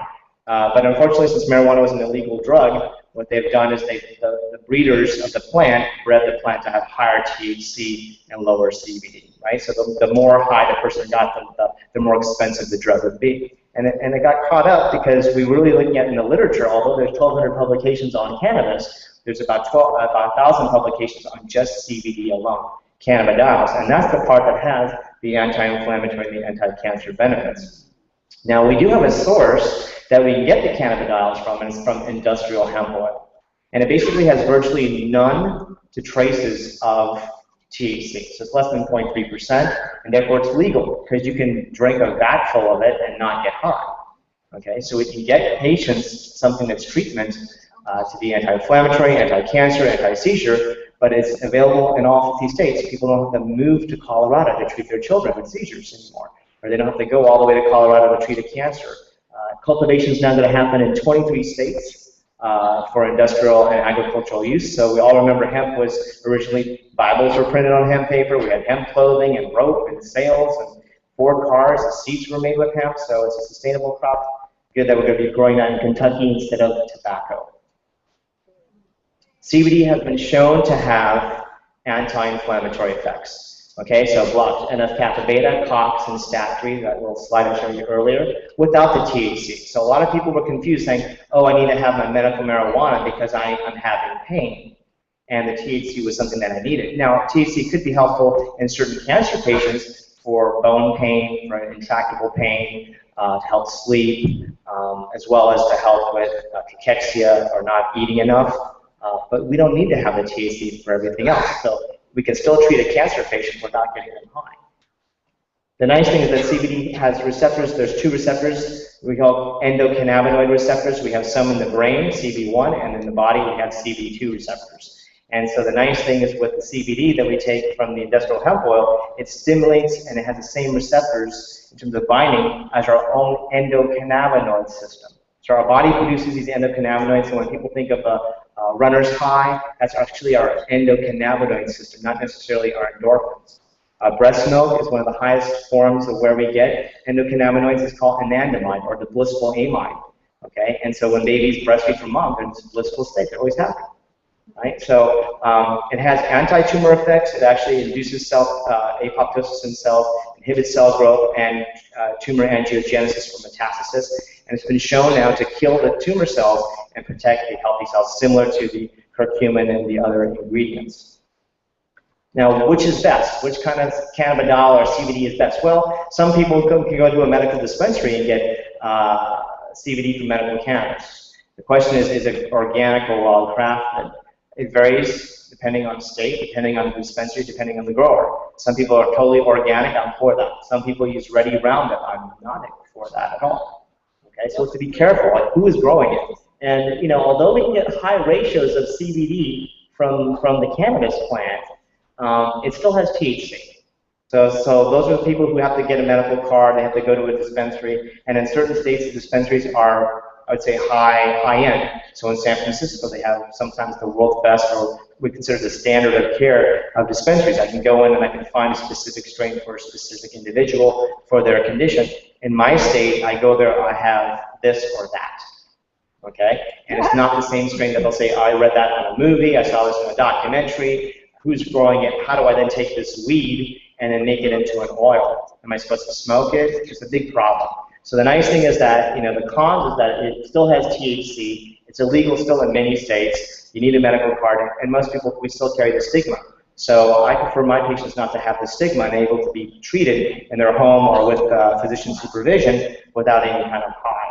There is certain strains that you'll see out here, you'll see on television and the websites and stuff that talk about like the Charlotte's Web that you'll see on the Sanjay Gupta documentary that is now still coming, not from the marijuana, it's coming from industrial hemp oil. What I like to use is I like to use the THC coming from the hemp oil because there is virtually no THC, it's traces. So they can't get high, it's legal.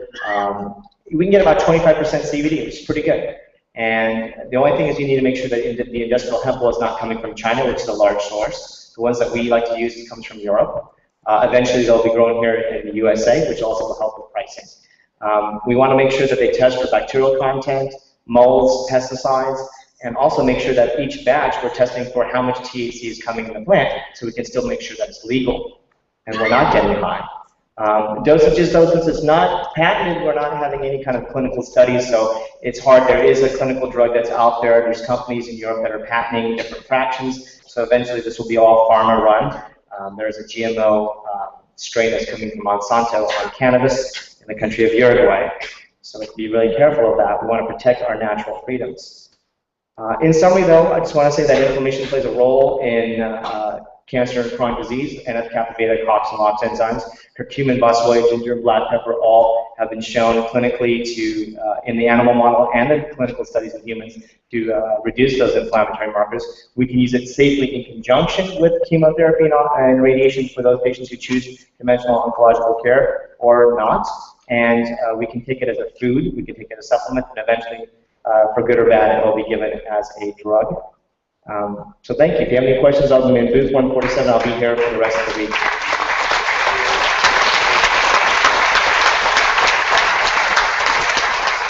Dr. Pai, thank you so much for that. And again, what we appreciate is the fact that you have the science behind it, you understand the chemistry and the biochemistry, and yet you can explain it to the medical audience, or the lay audience, the general audience, and then we'll have time to share your booth. Again. Thank you very much. Ladies and gentlemen, we're about to enter a 30-minute break, and if I can find the link on here for the streaming, I will put it up on. I'll put it up on the screen at some time during the break. So please be back here in 30 minutes. And again, keep in mind the presentations, by and large, are short. They're 25 minutes. If I get all the programs, then they don't take up a lot of time for the individual ones. So once again, we'll see you guys in 30 minutes.